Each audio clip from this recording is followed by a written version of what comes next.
श्री गणेशाय नमः। ओम नमो भगवते वासुदेवाय। नारायणं नमस्कृत्यं नरं चैव नरोत्तमं देवीं सरस्वतीं व्यासं ततो जयमुदीरयेत्। मूकं करोति वाचालं पंगुं लंघयते गिरिं यत्कृपातमहं वन्दे परमानंद माधवम्। भागवत महापुराण पंचम स्कंध दशम अध्याय। श्री शुक उवाच एथु अंतरे कदिने शोण राजन सावधाने सिंधुपति जे रहुराण से राजा विष्णु परायण। ताहार एक षष्ठी भृत्ये राजार गमन निमन्ते विमान बहि न पारन्ति एक पुरुषे से लोड़न्ति। विधाता जोगे देखो तार से विष्णु अंशे नृपवर। सेठारे हेले उपस्थित ताहांकु देखि नृपदूत। हरस मने विचारई एहांक तुले केहि नाही। कि पुष्ट दृढ़ या शरीर विमान रहिब सुंदर। एमंते शीघ्र घेनी गले विमान बुहारे खंजिले। एहि निजुक्त नर संगे विमान बहे नाना रंगे। साक्षात विष्णु अंशे सेहि परधीन प्राय होई।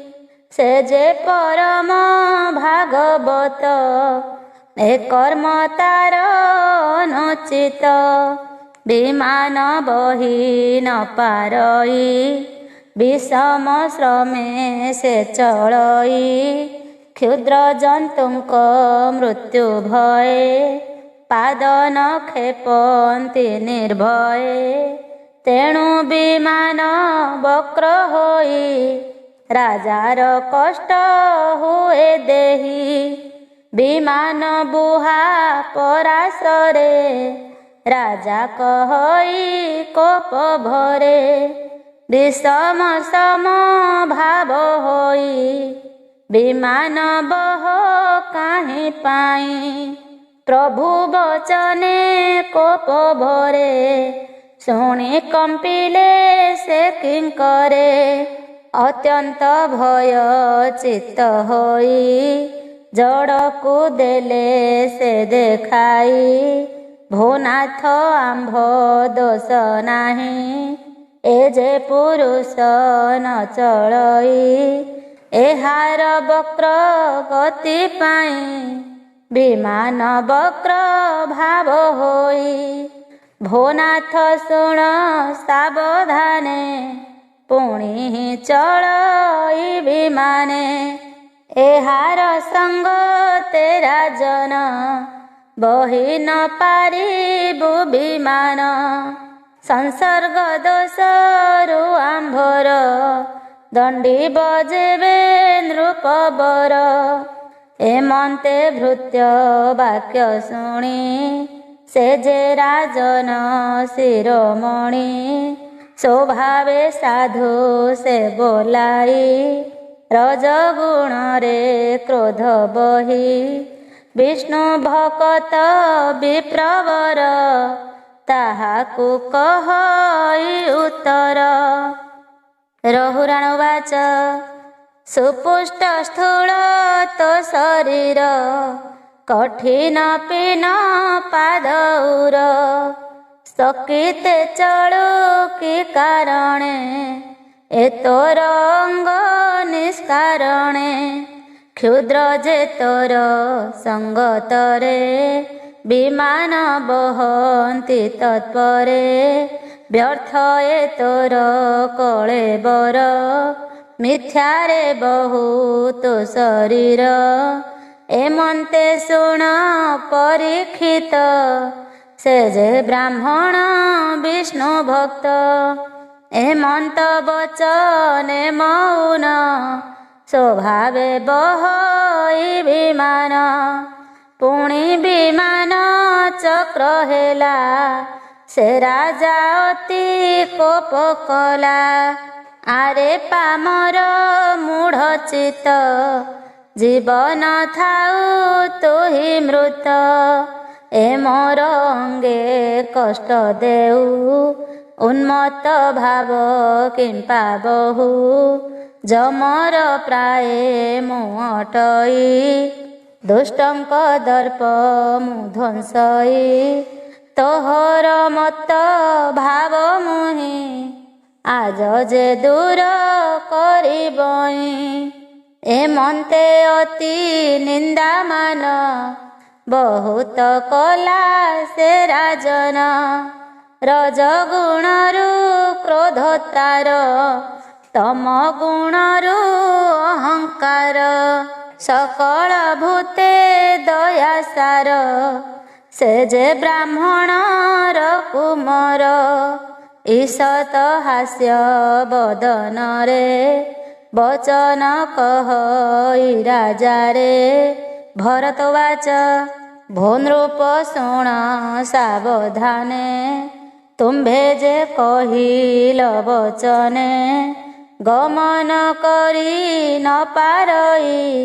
ସେ କଥା ଉଚିତ ଅଟଇ ଏ କଥା ଆମ୍ଭ ସାଧୁପଣ ଲୋକରେ କରନ୍ତି ଗାୟନ ଜୀବନ ମୃତ ଯେ ବୋଲଇ ସେ କଥା ସତ୍ୟ ଯେ କହଇ କ୍ଲେଶ ଶରୀରେ ଆମ୍ଭର କେବେ ନୁହେଁ ନୃପବର ମାନ ଅହଙ୍କାର ଆଦି ଯେତେ ତାହାର ନାନା ବ୍ୟାଧି ହିତେ କ୍ଷୁଧା ପିପାସା ଭୟମାନ ମୋହର ନାହିଁ ହେ ରାଜନ ନିଦ୍ରା ବିହାର କ୍ରୋଧ ଯେତେ ମୋହ ଅହଙ୍କାର ସಮೇତେ ସେ ପ୍ରାଣୀ ଦେହ ବନ୍ତ ହୋଇ ତାହାର ତହିଁ ଏତେ ଥାଇ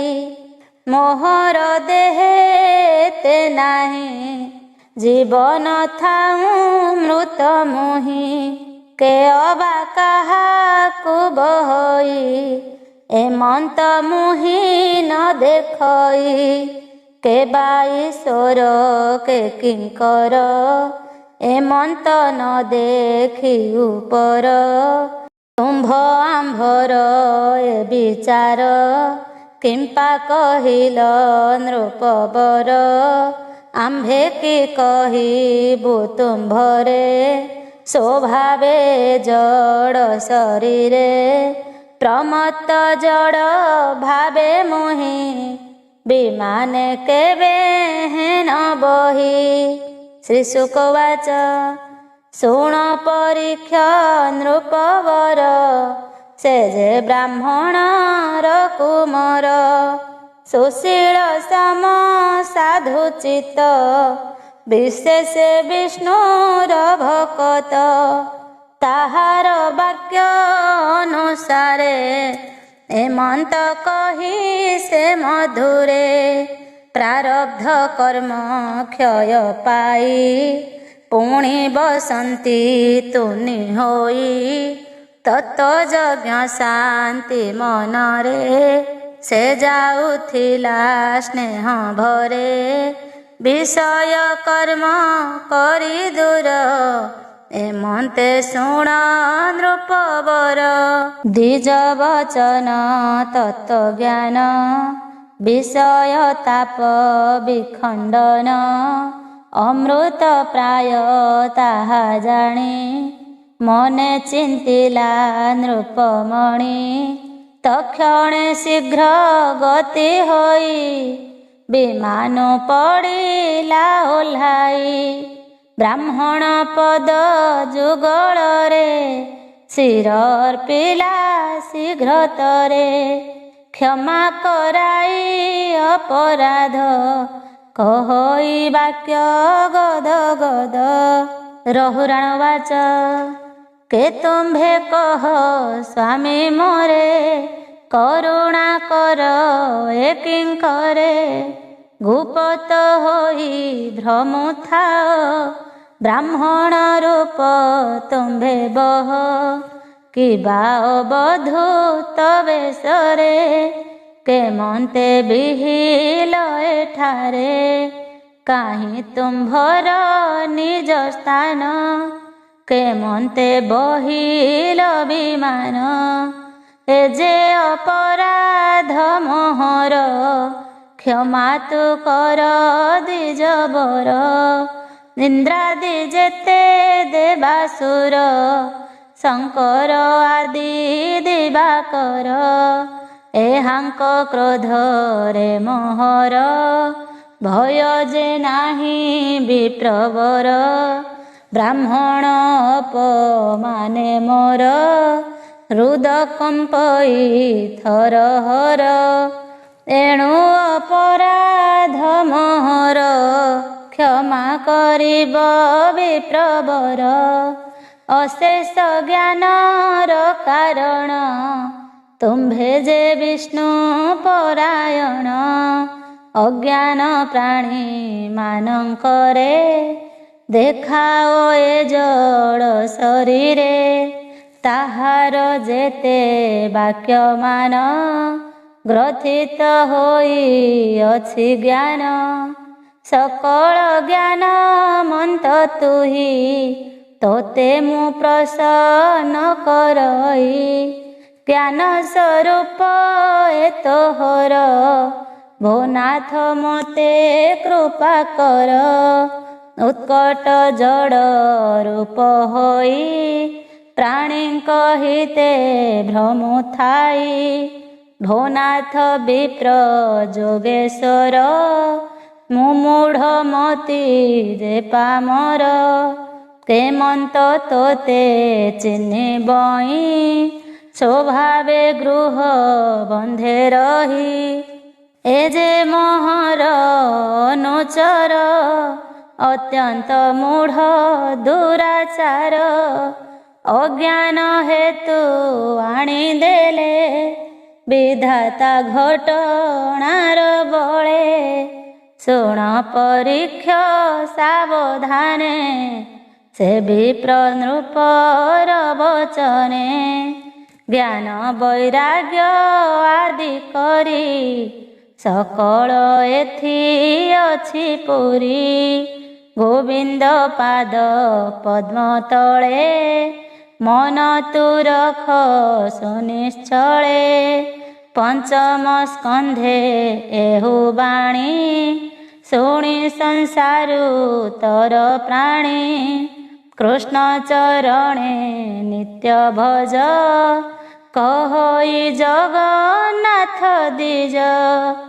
ଇତି ଶ୍ରୀମଦ୍ଭାଗବତେ ମହାପୁରାଣେ ପାରମହଂସ୍ୟାಂ ସଂହିତାୟାं ବୈୟାସିକ୍ୟାं ପଞ୍ଚମ ସ୍କନ୍ଧେ ରହୁରାଣ ଜଡ଼ ଭରତ ସମ୍ବାଦେ ନାମ ଦଶମଧ୍ୟାୟ। ଏକାଦଶ ଅଧ୍ୟାୟ। ବ୍ରାହ୍ମଣ ବାଚ ହେ ରାଜା ଶୁଣ ସାବଧାନେ, ତୁ ଯେ କହିଲୁ ଅନୁମାନେ। ମୂର୍ଖ ପଣ୍ଡିତ ଦୁଇ ମତ, ଏକଥା ଅଟଇ ଉଚିତ। ତଥାପି ପଣ୍ଡିତ ଯେ ନୁହେଁ, ତତ ଭାବରେ କ୍ରୋଧ ବହେ। ଅପରେ ଶୁଣ ହୋ ରାଜନ, ଗୃହ କର୍ମରେ ଯେଉଁ ଜନ। ସ୍ୱକର୍ମ ବିଦ୍ୟାକୁ ଆଚରେ, ତତ ଗୁଣରେ ମନ ଧରେ। ପଣ୍ଡିତ ବୋଲାନ୍ତି ସଂସାରେ, ଯେ ତତ୍ତ୍ୱ ଜ୍ଞାନ ମନେ ସ୍ମରେ। ସେ ସାଧୁ ବୋଲାଇ ସଂସାରେ, ପ୍ରାଣୀଙ୍କୁ ଯେବେ ଦୟା କରେ, ଦଣ୍ଡିବା ଶକ୍ତି ଯାର ଥାଇ, ତଥାପି କ୍ଷମା ସେ କରଇ। ସାଧୁଙ୍କ ଶ୍ରେଷ୍ଠ ଯେଉଁ ନର, ସୁଖ ଦୁଃଖରୁ ଯେ ବାହାର। ଅପରେ ଶୁଣ ହୋ ରାଜନ, ଗୃହ କର୍ମରେ ଯେଉଁ ଜନ। ସତର ଯତମ ଗୁଣରେ, ମନ ହୋଇଲା ଦୃଢ଼ତରେ। ଯେ ଗୁଣ ଯାହାର ହୁଅଇ, ସେ ଗୁଣ ପ୍ରାଣୀ ପ୍ରକାଶଇ। ସ୍ୱଧର୍ମ ମନ୍ଦ ଭାବ ଦୁଇ, ମଧ୍ୟାହ୍ନ ଭାବକୁ ସେ ବହି।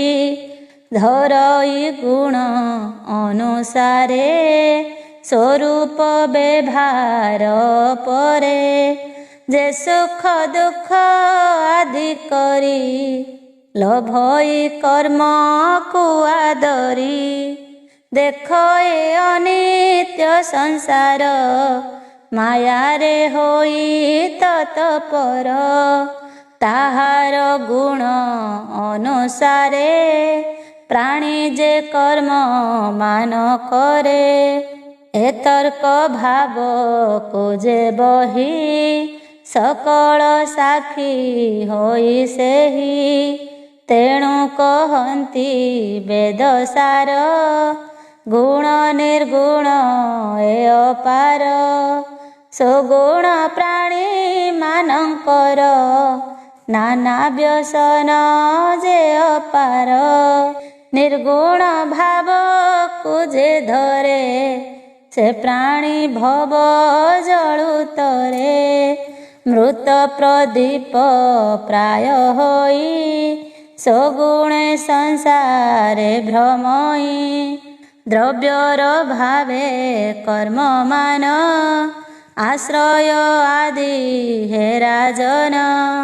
ମାୟାର ବଳେ ଏ ସଂସାରେ, ପ୍ରାଣୀର ମନକୁ ଯେ ହରେ। କ୍ଷେତ୍ରଜ୍ଞ ଭାବକୁ ଆଦରି, ଶରୀରେ ବସିଛି ଆବୋରି। ପ୍ରତ୍ୟକ୍ଷ ଭାବେ କେ ଅଛଇ, ତାହାକୁ ପ୍ରାଣୀ ନ ଜାଣଇ।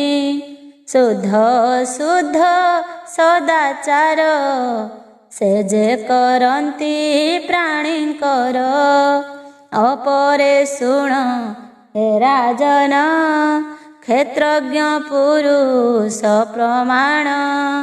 ପରମ ଆତ୍ମା ଜ୍ୟୋତିର୍ମୟେ, ଅନ୍ୟାନ୍ୟ ବୃତ୍ତି ଯାର ଦେହେ। ସେ ନାରାୟଣ ଭଗବାନ, ବାସୁଦେବ ଆଦି କାରଣ। ଯାର ସ୍ମରଣେ ପାପମାନ, ବିଶେଷ ହୁଅନ୍ତି ଖଣ୍ଡନ। ମାୟାର ବଳେ ଏ ଜଗତେ, କ୍ରୀଡ଼ା କରନ୍ତି ଅବିରତେ। ସ୍ଥାବର ଜଙ୍ଗମାଦି ଠାରେ, ପବନ ଯେ ସନ ସଞ୍ଚରେ। ତେମନ୍ତେ ହୋଇ ସର୍ବଠାରେ, କ୍ଷେତ୍ରଜ୍ଞ ରୂପେ ସେ ବିହରେ। ଯାବତ କାଳ ପ୍ରାଣୀଗଣ, ମାୟାକୁ ନ କରେ ଖଣ୍ଡନ। ଷଡ଼ଇରି ନ ଜିଣଇ, ବିମୁକ୍ତ ସଙ୍ଗ ସେ ନୁହଁଇ। ପ୍ରଭୁଙ୍କୁ ଯେଣୁ ସେ ନ ଜାଣେ, ତାବତ ଭ୍ରମେ ଅକାରଣେ। ସଂସାରେ ତାପ ଦାବାନଳ, ସେ ଯେ ଅନାଦି ଆଦି ମୂଳ। ଯାବତ ତାକୁ ନ ଚିହ୍ନଇ, ଶୋକ ମୋହରେ ସେ ଭ୍ରମଇ। ତୁ ଏବେ ଶୁଣ ନୃପବର, ଏ ଯେ ବ୍ରହ୍ମାଣ୍ଡର ଈଶ୍ୱର। ଅଖିଳ ପ୍ରାଣୀଙ୍କର ଗୁରୁ, ଯାର ମହିମା ମହାମେରୁ।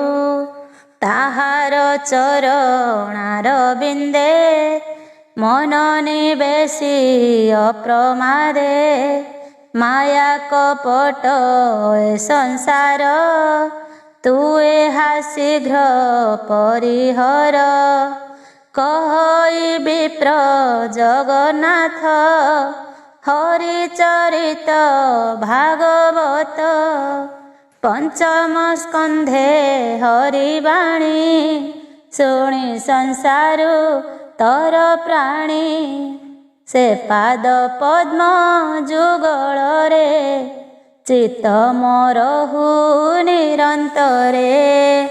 ଇତି ଶ୍ରୀମଦ୍ଭାଗବତେ महापुराणे पारमहंस्यां संहितायां 82 पंचमस्कन्धे रघुराण संभारणे नाम 11 अध्याय। 12 अध्याय राजवाच नमयि प्रभु विप्रवर प्राणीक हिते तो शरीर सो इच्छा विहार तोहर नमस्ते दयार सागर गुप्त भावरे भ्रम तुही ए तोर माया के जानई व्यर्थरे प्राणी आत जात तुझे माया रूपरे स्थित व्याधि पीड़ित प्राणी माने ताहाकु औषध जे सने निदाघ तापरे पीड़ित ताहाकु जेन्हे जल शीत संसार दुख दावानल तहि मु होइण आकुल पीयूष रस तुम्भ बाणी पाई तरिली द्विजमणि संशय शरीर मोहर तुम्भे छेदिल द्विजबर अज्ञान जड़ भाव थिले तुम्भे छेदिब ताहा भले अध्यात्म जगत वचन शुणी संतोष मोर मन जेते सुक्रिया फल मान कहिला ईश्वर धीन उत्तम तत्व एबे पाई पृथक बुद्धिमान होई तत्व ज्ञान ए प्राणीकर मननु हई दृढ़तार। ब्राह्मणवाच पार्थिव विकार जेउटी भार बाहटे सेहिटी श्रम जे होइब काहार एहा तू बुझी नृपवर शरीरे अछि जे चरण तहि उपरे गुल्फ जान जानू रे जे मध्य देश बक्षस्थल जे गल देश स्कंधकु घेनी क्रमान्वये अछंती जे जार इच्छाए स्कंध उपरे केही नाही केवल शिविका अछई तहिरे अवयवी नाही सौबीर राजा बसी छई सेपटे पार्थिव विकार एहा तू नृप हेतु कर एहि विकारे अभिमान तोर होइछि राजन सेहि हेतुर मु राजन बोलु तू आरे रहुराण ए जे संसार प्राणी माने नृप सेवक भिन्ने भिन्ने केहु काहाकु नमस्कार करई आचार व्यवहार ए जीव माने बसी तही नाना को कथा मान कही मु नृप बोली अहंकार ए मूढ़ लोकंक व्यवहार प्राणी को दंड देई मोही एमंते नाना कथा कही ପ୍ରଗଳ୍ଭ ଭାବ ତୁ ଧଇଲୁ, ଏଣୁ ମୋହର ସେବା କଲୁ। ଦେଖ ଏ ଅଖିଳ ସଂସାର, ଜନ୍ମର ଯହୁଁ ଚରାଚର। ତାହାର ନାମ ଯହୁଁ କ୍ଷରେ, ପଡ଼ନ୍ତି ନାହିଁ ଏ ସଂସାରେ। ପରମହଂସ ହୃଦସ୍ଥଳ, ଏ ଆଦି ଯେତେକ ସକଳ। ତା ବିନୁ ଅନ୍ୟ କେହି ନାହିଁ, ଅଜ୍ଞାନ ମତି ନ ଜାଣଇ। ଗୃହସ୍ଥ କର୍ମ ଆଦି ଯେତେ, ଅଜୀବ ସଜୀବ ସହିତେ।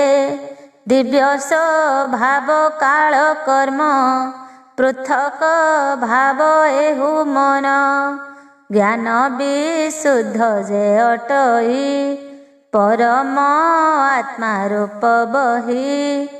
ଏକୁ ଅନେକ ସର୍ବଦେହି, ସେ ବିନୁ ଅନ୍ୟ ନାହିଁ କେହି। ସର୍ବଜ୍ଞ ପ୍ରଶାନ୍ତ ଚ୍ୟୁତ, ଲୀଳାରେ ଯାହାର ଜଗତ। ଯେ ପ୍ରଭୁ ଅଖିଳ କାରଣ, ମୁନିଏ କରନ୍ତି ଗାୟନ। ଏବେ ତୁ ମୋହର ବଚନେ, ହରଷେ ଶୁଣ ସାବଧାନେ। ବିବିଧ ତପ ଯଜ୍ଞ ଆଦି, ବେଦ ଅଧ୍ୟୟନ ପ୍ରସିଦ୍ଧି। ଏ ଆଦି ଯେତେ ହେ ରାଜନ, ସକଳ ଶ୍ରେଷ୍ଠ ଭଗବାନ। ଯାହା ସ୍ମରଣେ ପାପମାନ, ଅଶେଷ ହୁଅନ୍ତି ଖଣ୍ଡନ।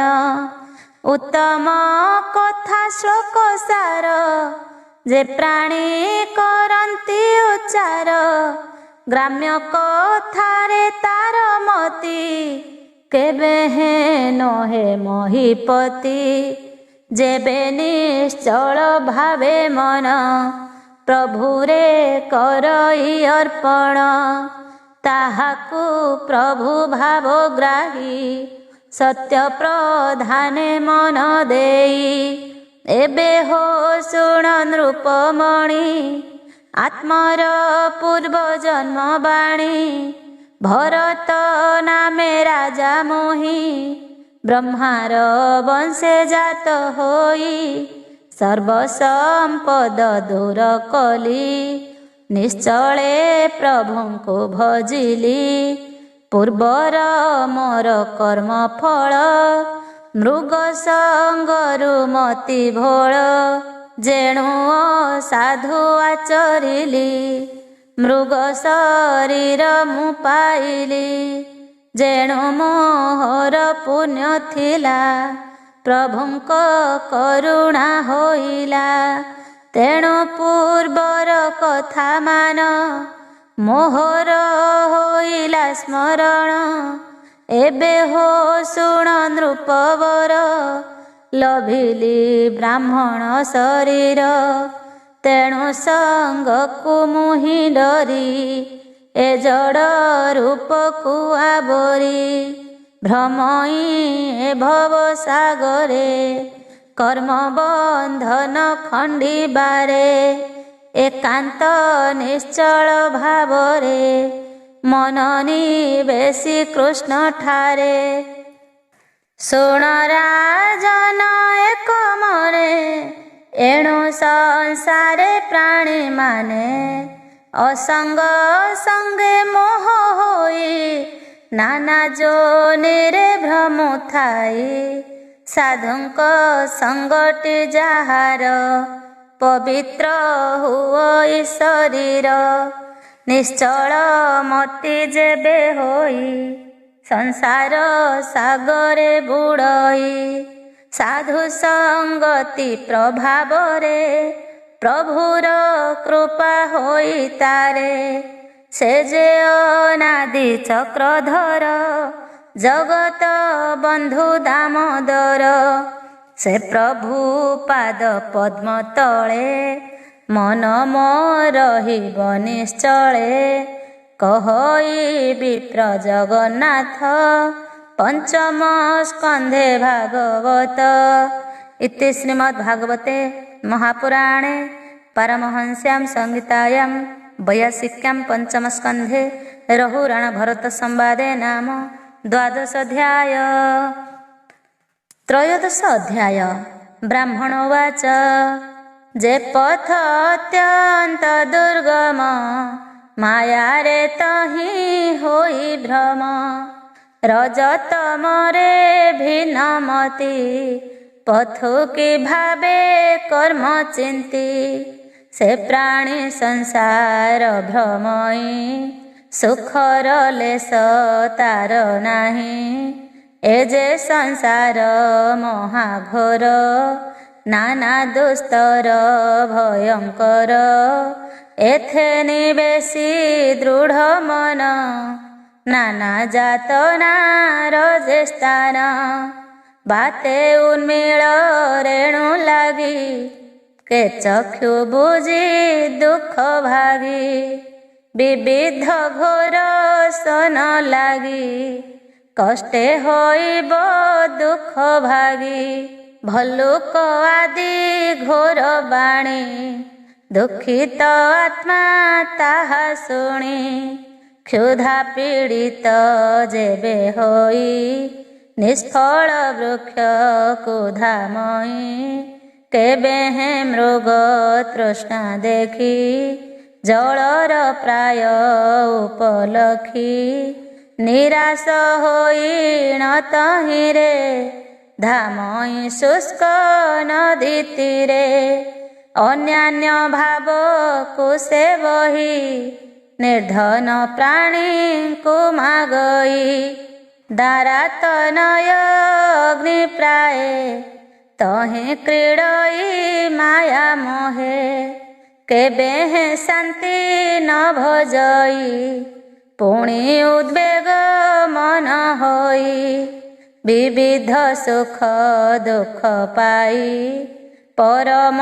क्लेश कुल भई गंधर्वपुरे प्रवेशेण प्रमोद लभे अनुक्षण कंटक दुर्गम पाषाणे निरते भ्रमे अकारणे विमन होई दुख पाई क्षण के पुरी पासरई अंतर बाहारे जंत्रित प्राणी हुअन्ति आत जात कुटुंब पाई एते ताप विपक्ष संवत्सरे प्राप्य दुष्ट जंतुरे पीड़ा पाई विपिने निरते भ्रमई अंध जे सने अंधकूपे पड़ई कर्मर विपाके क्षण के पुणी पासरई पड़े गिरी कंदरे जाई पुणी आत्मा तत्व को जानी क्षण के पासरई पुणी मायारु करी ए संसार दुर्गम पथ जे हार सजीव आत्मा होई तुल जानई प्राणी मंद भल हरि से बारे मन देई जे प्राणी संसारे भ्रमई ज्ञान जे ठाकुर ईश्वर निश्चिंते हुए भवु पार। रघुराणवाच साधु मानक जन्म सार संसार किबा जन्म आर जे जन ऋषि केश गुण बदने करे उच्चारण श्रवणे शुणी जस गाई सुसाधु संगते मिलई भो स्वामी तुम्भ पाद रेणु मो देहे लागिला कजेणु सर्व दुरित क्षय गला निर्मल मम मन होइला अविद्या कर्म जे मोहर भो स्वामी समागत तोर ଅବିବେକ ବିଦ୍ୟା ମାନେ ହତ ହୋଇଲେ ତୋର ପୁଣ୍ୟ। ତୋତେ ମୋହର ନମସ୍କାର ଏ ବଟୁ ରୂପ ଯେ ତୋହର। ଅବଧୂତ ରୂପକୁ ଧରୁ ପୃଥିବୀ ପର୍ଯ୍ୟଟନ କରୁ। ଶ୍ରୀ ଶୁକ ଉବାଚ ହେମନ୍ତ କହିଣ ରାଜନ ବନ୍ଦିଲା ବିପ୍ରଙ୍କ ଚରଣ। ରାଜାର ପୂଜାକୁ ଘେନିଲେ ଧରଣୀ ଭ୍ରମଣେ ଗମିଲେ। ଏ ରୂପ ଧରି ସେ ବ୍ରାହ୍ମଣ ପୃଥିବୀ କରେ ପର୍ଯ୍ୟଟନ। ରାଜାର କୁଶଳ ନିମନ୍ତେ ଭ୍ରମେ ଭ୍ରମନ୍ତି ଏ ଯେ ନିତ୍ୟ। ଏ ମନ୍ତେ ରହୁ ରାଣ ବାଣୀ ଆନନ୍ଦେ ଶୁଣି ବିପ୍ରମଣି। ପରମ କରୁଣା ସେ ବହି ରହୁ ରାଣକୁ ତତ୍ତ କହି। ହରସ ହୋଇ ରହୁ ରାଣ ପରମ ତତ୍ତ୍ୱ ଯେ ପାଇଣ। ଆତ୍ମା ଓ ବିଦ୍ୟା ଧ୍ୟାନ ଯେତେ ଦେହ ଅହଙ୍କାର ସಮೇତେ। ତକ୍ଷଣେ ଛାଡ଼ିଲା ସକଳ ଶୁଣ ପରୀକ୍ଷ ମହିପାଳ। ଭାଗବତ ଆଶ୍ରୟ ଜନ ଏଡ଼େ ପ୍ରଭାବ ହେ ରାଜନ। ପରୀକ୍ଷିତ ଉବାଚ ବହୁ ପ୍ରକାରେ ଏ ସଂସାରେ ଏ ଭାଗବତ ଶ୍ରେଷ୍ଠ କରେ। ଏହାଙ୍କ ବାକ୍ୟ ଅନୁସରି ସେ ପ୍ରାଣୀ ସଂସାରରୁ ତରି। ଏହାଙ୍କୁ କି ଗତି ଅପରେ ଗତି ଅଗତି କିବା କରେ। ଏ ଅନନ୍ତରେ ନୃପବରେ ଏଥୁ ଦୁର୍ଗମ ଯେ ଅପରେ। ତାହାର ସଂଘଟନ ଯେତେ ସକଳ ମୋହର ବ୍ରତେ। ତୁ ଅନୁଗ୍ରହ କରି କହ ମୋହର ଫେଡ଼ିବ ସନ୍ଦେହ। ସେ ବିପ୍ର ରହୁ ରାଣ ବାଣୀ ଆନନ୍ଦେ ଶୁଣି ନୃପମଣି।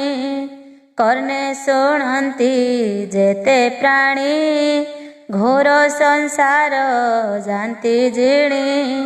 ସକଳ ପାପୁ ସେ ତରନ୍ତି ଅନ୍ତେ ମୁକତି ସେ ଲଭନ୍ତି। କହଇ ବିପ୍ର ଜଗନ୍ନାଥ ପଞ୍ଚମ ସ୍କନ୍ଧେ ଭାଗବତ। ଇତି ଶ୍ରୀମଦ୍ଭାଗବତେ ମହାପୁରାଣେ ପାରମହଂସ୍ୟାಂ ସଂହିତାୟାं 82 ପଞ୍ଚମ ସ୍କନ୍ଧେ ରହୁରାଣ ସମ୍ଭାଷणे ନାମ ତ୍ରୟୋଦଶ ଅଧ୍ୟାୟ। ଚତୁର୍ଦଶ ଅଧ୍ୟାୟ। ଶ୍ରୀ ଶୁକ ଉବାଚ ଦେହାଭିମାନେ ଯେଉଁ ନର ସତ୍ୟାଦି ଗୁଣ ଅହଙ୍କାର। କୁଶଳ କୁଶଳ ଦୁଇ ଏଥେ ନିର୍ମିତ ସେ ହୁଇ। ବିବିଧ ନର ଦେହ ବହି ସଂଯୋଗ ବିଯୋଗ କରଇ। ପାପ ନିର୍ମିତ ଏ ସଂସାରେ ରହଇ ନିନ୍ଦିତ କର୍ମରେ। ଭଗବାନ ପ୍ରଭୁ ଈଶ୍ୱର ଯେ ବିଷ୍ଣୁ ଅଖିଳ ଠାକୁର। ଏହା ମାୟାରେ ବଶ ହୋଇ ଏ ଜୀବ କିଛି ନ ଜାଣଇ। କର୍ମ ଶୂନ୍ୟ ଦେହ ନିର୍ମିତ ଏହାକୁ ଅନୁଭବ ମତ। ଶ୍ମଶାନ ପ୍ରାୟ ସେ ଅଟଇ ଏହାର ମତ ନ ଜାଣଇ। ଘୋର ନରକ ଏ ସଂସାର ଏଥିରେ ରହି ମୂଢ଼ ନର। ବିବିଧ ବିଫଳ ଯେ କର୍ମ ତେଣୁ ହୁଅଇ ମତି ଭ୍ରମ ପ୍ରଭୁଙ୍କ ଚରଣାର ବିନ୍ଦ ସୁସ୍ୱାଦୁ ଗନ୍ଧ ମକରନ୍ଦ ଏହାକୁ ଆଶ୍ରୟ ଯେ କରି ଅଛଇ ସେ ପାଦ ଆବୋରି ପାପ ଧ୍ୱଂସର ସୁଖ ଦେଇ ଏମନ୍ତ ପଦ ନ ସେବଇ ସେ ପଦ ଆଶ୍ରୟ ନ କରି ଭ୍ରମନ୍ତି ମାୟାକୁ ଆବୋରି ଏ ଦେହରେ ଇନ୍ଦ୍ରିୟ ଗଣ ନାନା ଉପଭୋଗ କାରଣ କାମ ଭୋଗରେ ଭୋଳ ହୋଇ ଅର୍ଜିତ ଯେତେ ଆତ୍ମା ଦେହି କରନ୍ତି ଆତ୍ମା ପୁଣ୍ୟ ଥରେ ଏଣୁ ଏ ପୁଣ୍ୟ ନୃପବରେ ଅଥବା କୁଟୁମ୍ବ ବିଷये ଅପତ୍ୟ ସ୍ନେହେ ମାୟା ମୋହେ କଦର୍ଯ୍ୟ କୁଟୁମ୍ବ କାରଣ ମୋହେ ହୁଅନ୍ତି ହତ ଜ୍ଞାନ ଅସତ୍ୟ ସଙ୍ଗ ଯେଉଁ ନର ଲଭଇ ପାଷାଣ୍ଡ ଶରୀର ବାରାତ ନୟ ଗୃହେ ଥାଇ କେବେ ସୁଖ ନ ଲଭଇ ଯେବେ ସେ ରାଜା ହରେ ଧନ ନାନା କ୍ଲେଶରେ ଦୁଃଖ ମନ ଜୀବନ ମୃତ୍ୟୁ ପ୍ରାୟ ହୋଇ କେ ଅବା କ୍ଷଣେ ତ୍ରାସ ପାଇ କେବେ ଦେହ ମିଥ୍ୟା ମାନି ନିବର୍ତ୍ତମନ ନୁହେଁ ପ୍ରାଣୀ ନିଦ୍ରାରେ ସ୍ୱପ୍ନ ପ୍ରାୟ କରି ତକ୍ଷଣେ ପୁଣି ସେ ପାଶୋରି ଯେ ଧରେ ଦେହ ଗୃହାଶ୍ରମେ ଜନ୍ମ ଲଭଇ ମାୟା ଭ୍ରମେ ପାପ ନଳେ ଦେହ ଧରି ନିତ୍ୟ ଭ୍ରମଇ କର୍ମ କରି ଲୌକିକ ବ୍ୟସନ ନିମିତ୍ତ କ୍ଷଣ କ୍ଷଣକେ ଦୁଃଖ ଚିତ୍ତ କଣ୍ଟକ ଦୁର୍ଗମ ପର୍ବତେ ନିତ୍ୟ ଭ୍ରମଇ ଦୃଢ଼ ଚିତ୍ତେ ଶ୍ମଶାନେ ଶବ ପ୍ରାୟ ହୋଇ ସୁଖ ଦୁଃଖକୁ ନ ଜାଣଇ ଦୁର୍ଗମ ଦ୍ୱନ୍ଦ ଦୁଃଖ ହରି ଉନ୍ମିଦ୍ର ଭାବକୁ ଆଚରି ବ୍ୟଥିତ ହୃଦୟକୁ ପାଇ ଅନଯେସନେ କଷ୍ଟ ଦେଇ ଅଜ୍ଞାନ ଭାବ ପାପ ଚିତେ ତମେ ପଡ଼ଇ ପ୍ରାଣୀ ଅନ୍ତେ କେବେ ନ କରେ ପ୍ରଧାନ ଶୋକାମେ ହରେ ପ୍ରାଣୀ ମର ସ୍ୱାମୀରେ ଦ୍ରୋହ ଚିନ୍ତା କରେ ଦୁର୍ଗମ ନରକ ଆବୋରେ ଏମନ୍ତେ ଆତ୍ମା କର୍ମ ଫଳେ ପ୍ରାଣୀ ଭ୍ରମନ୍ତି ଏସୟଳେ ଜନ୍ମ ବାସନା ଫଳେ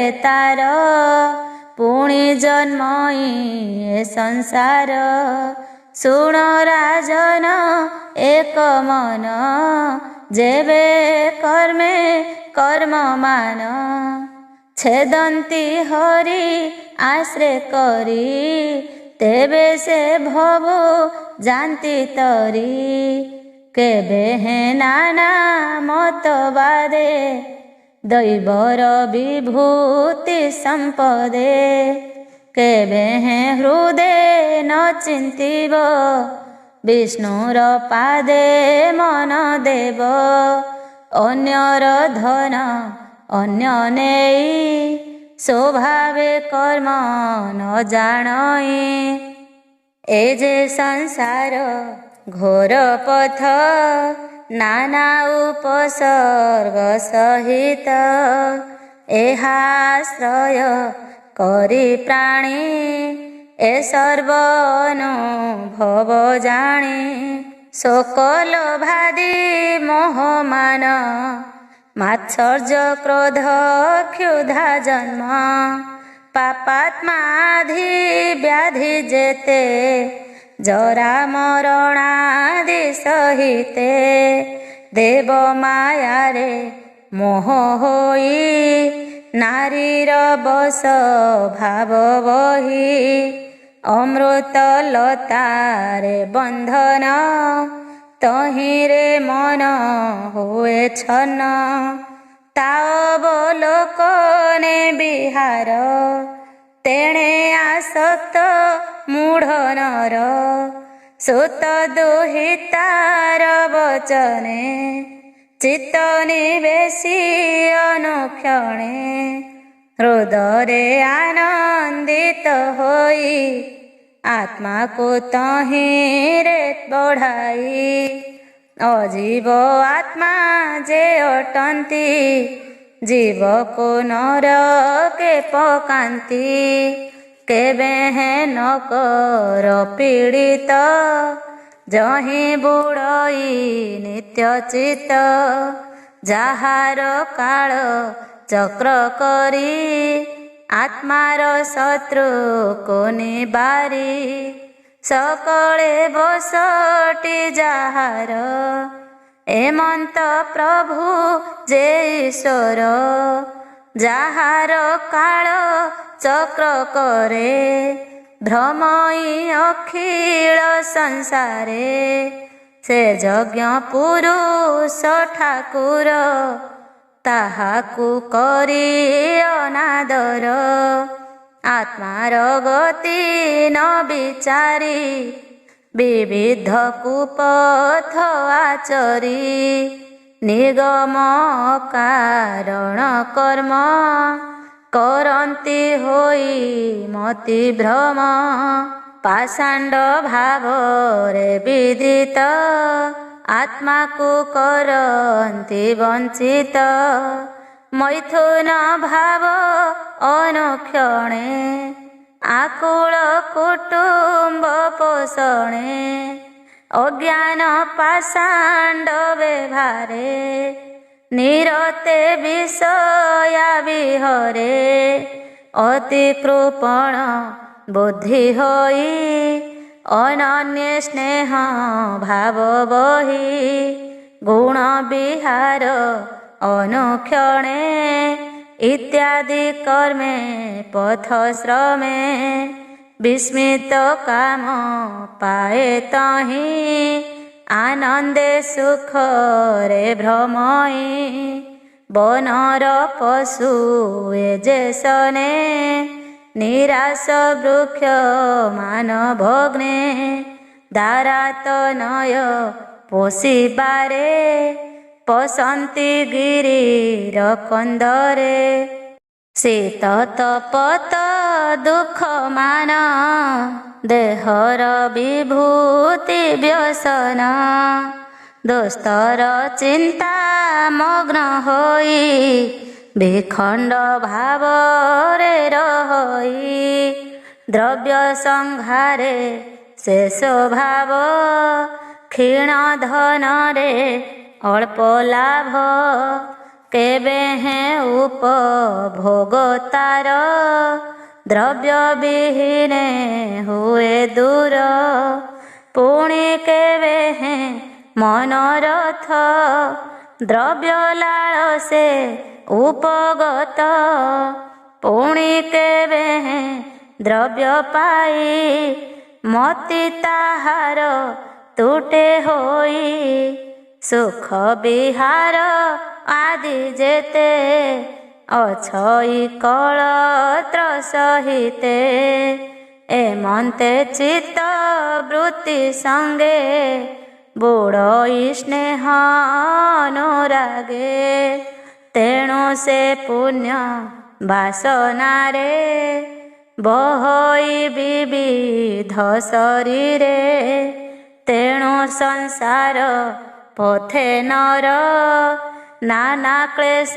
ବ୍ୟାଧି ଶରୀର ପୁଣି ଜନ୍ମିଣ नाश जाई से पथ नर न देखई विविध शोक मोहे तार द्वंद्व पाषंड जे शरीर असाधु बंधने बंचई से पथ नर न देखई जे पथ अत्यंत निर्मल सुसाधु नर जहि ठूल असाधु नर हीन होई से पथ नर न देखई माया को परिहार करी जे कर्मे आयुर्बल सरी आपद नरक विमुक्त जाहांको भावन्ति जगत अग्रत राजा ऋषिंकर पथ जे अति अगोचर प्राणीर मन रथ पथे अगम्य अटई जुकते गरुड़पति ब्रह्मा जहि सच्चिदानंद रूप तहि दुहिता सुत राज्य धन जेथु दूर करे मन जे तुच्छ प्राय बुझे उत्तम श्लोक पादे भजे एहांको जे राजा विभव त्रिदश मानंकु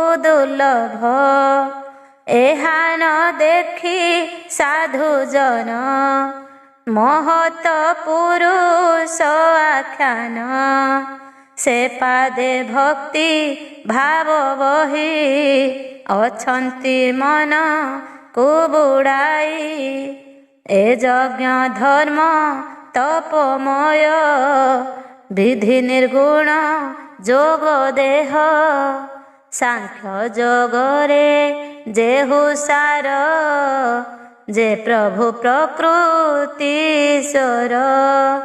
से नारायण कृष्ण हरि एमंत नाम मुखे धरी छाड़िले मृग कलेबर कियबा देवा पटांतर एहा जे शुणे शुद्ध चित्ते शुद्ध गुण कर्म भारते पवित्र भारत चरित जे जन पढ़े अविरत आयुष जस धन तार होई मंगल पार एहा जे शुणे शुद्ध चित्ते भरत ज्ञान अनुमते प्रभु चरणे भक्ति तार अशेष पाप हुए पार प्रभु पदार बिंदगते मन मोरहु अविरते कहई विप्र जगन्नाथ पंचम स्कंधे भागवत इति श्रीमद्भागवते महापुराणे पारमहंस्यां संहितायां 82 पंचमस्कंधे भरत उपाख्यान नाम चतुर्दश अध्याय। पंचदश अध्याय। श्री शुक उवाच शुण परीक्ष्य नृपवर सुमति भरत कुमार अपरे ताहार तनय ऋषभ पथ से आश्रय करिब कଳି जुग धर्म पापिष्ठ नाना कर्म मान सुमति पत्नी ठारे सुत होइला नाम देवजित ताहार होइला कुमार देवद्युमन नाम तार परमेष्ठी नामे कुमार जन्मिला धेनुमती ठारे ସୁନର୍ଜଳା ଠାରେ ତାହାର ଜନ୍ମିଲା ପ୍ରତିହ କୁମାର। ଏ ଆତ୍ମା ବିଦ୍ୟା ମତେ କରି ଭଜିଲା ପ୍ରଭୁ ନର ହରି। ତାହାର ପ୍ରତିହର୍ତ୍ତା ନାମ ତନୟ ହୋଇଲା ଜନମ।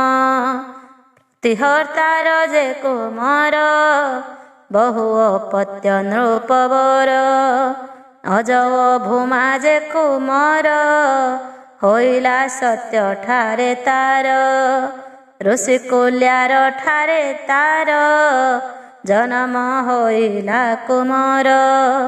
ଦେବକୁଲ୍ୟାର ତହିଁ ତାର ହୋଇଲା ପ୍ରସ୍ତାବ କୁମାର। ଦେବକୁଲ୍ୟାର ତହିଁ ତାର ହୋଇଲା ପ୍ରସ୍ତାବ କୁମାର।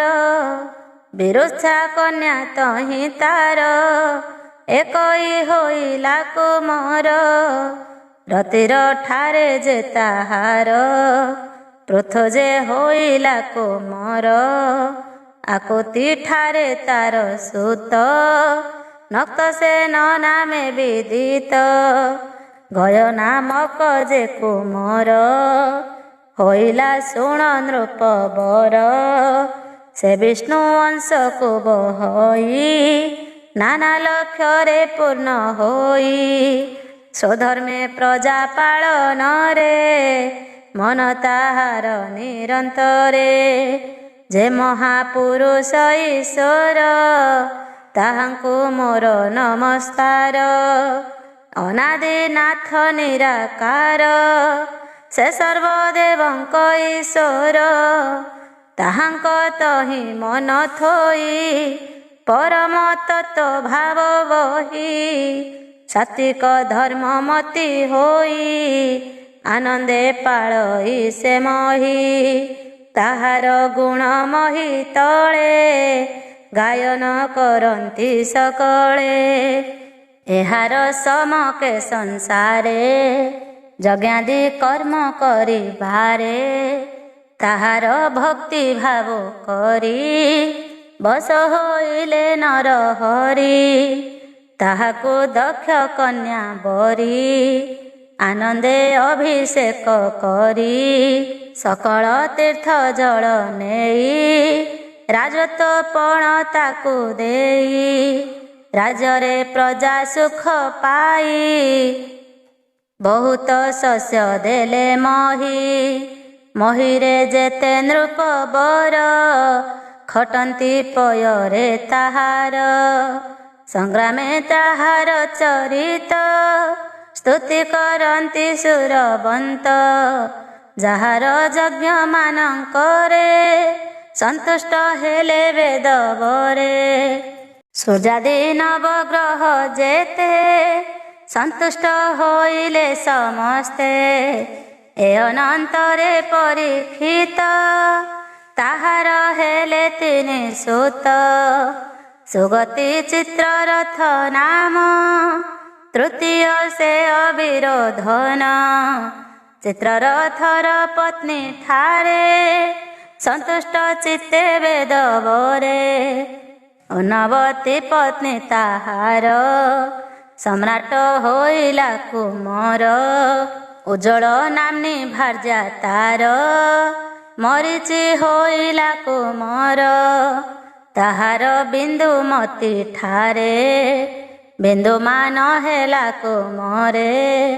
ସେ ବିନ୍ଦୁମାନ ସେ ପତ୍ନୀର ମଧୁ ହୋଇଲା ଯେ କୁମାର।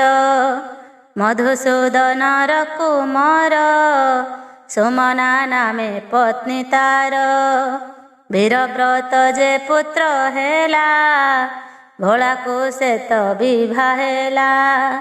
ତାହାର ତହିଁ ବେନି ସୁତ ମନ୍ଥ ପ୍ରମନ୍ଥ ସେ ବିଦିତ।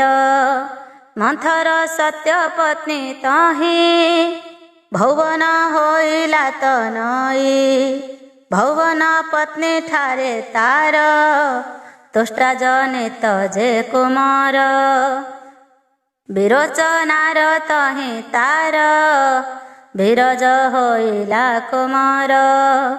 ଶୁଣି ରାଜନ ପରୀକ୍ଷିତ ବିରଜ ପୁତ୍ର ହେଲେ ସତ, ତାହାଙ୍କ ମଧ୍ୟେ ଶ୍ରେଷ୍ଠ ବର। ପ୍ରଜାରଞ୍ଜନ ପୁତ୍ର ତାର, ବିମତି ପତ୍ନୀ ଠାରେ ତାର।